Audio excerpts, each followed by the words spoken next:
Hey, what's up, guys? It's Kyle Jones of Jones Sport Fishing, and today is Monday, the 20th of January, and here is your weekly Clearwater River Steelhead report. Hey, so it's kind of a, it's going to be that tale of two reports, right? The weekend report or the week, and then what happened over the weekend, and honestly, kind of three and what's happening today. So last week, fishing was pretty darn good. We saw just kind of, again, really consistent fishing all throughout the week.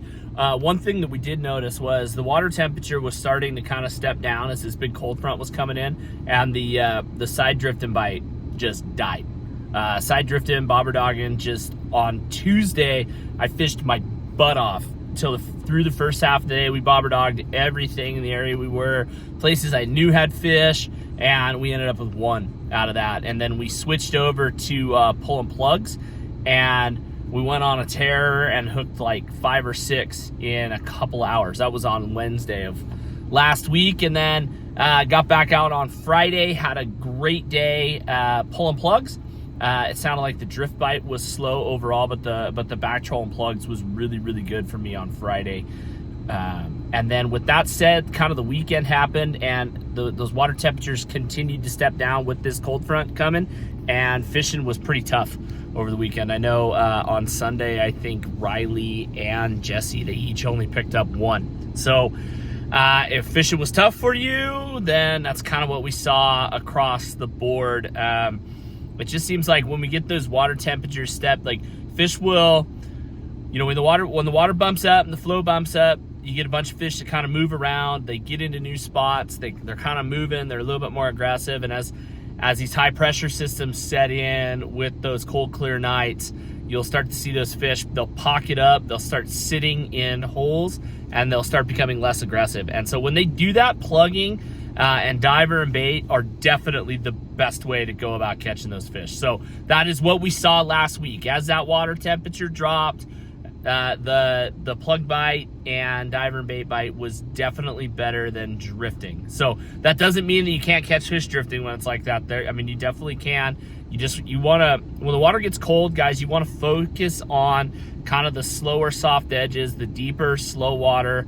That kind of stuff will have the most fish in it and the most fish that want to bite. And the other thing I think too that happens is those fish are sitting there, and when that water's cold, they're just not able to move very fast. So I think a lot of the slower spots, there might be fish sitting in other water, but our gear goes by them so fast, they don't have a good chance to be able to reach over and grab it. Whereas if you're drifting in that real slow stuff, it's pretty froggy stuff. Like inside edges, they'll have fish in them. And if you're drifting in that stuff, I think that everything's moving slow enough, those fish have a chance to grab it.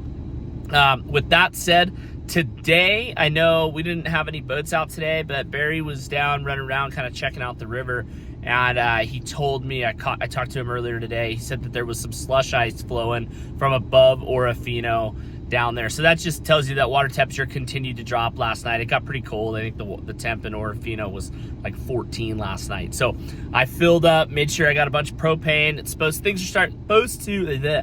Things are supposed to start warming up tomorrow. So it's not going to be anywhere near as cold tomorrow.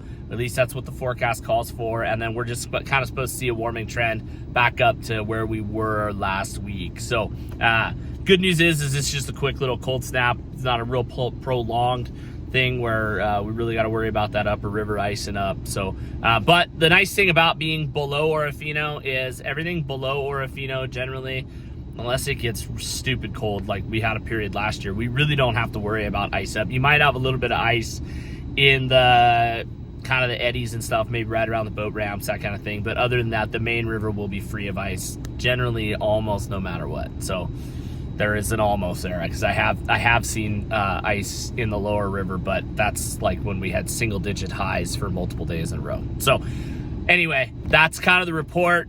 This week, as things warm up, I think that the plug bite will probably focus mostly on back trolling, but that doesn't mean that we can't get them drifting too. A lot of times, you can get those fish, especially later in the day. So when the water's cold, not only am I focusing on the soft edges, I'm also really seeing the best bite be from like 10:30, 11 in the morning on. So that after lunch bite, early afternoon, you got about a 4-hour window there as the water temperatures peak, where sometimes you can get into some really good fishing.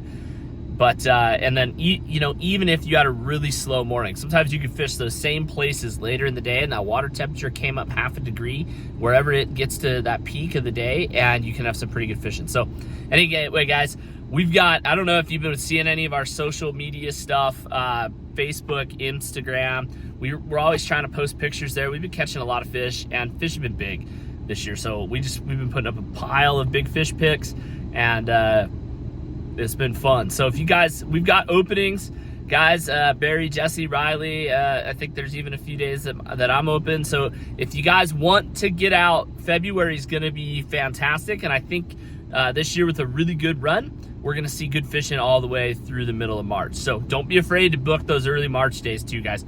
This should be some great fishing. So anyway, make sure you guys subscribe, hit that like button, all that good stuff. And God bless you guys. And we'll see you with another report next week. Bye.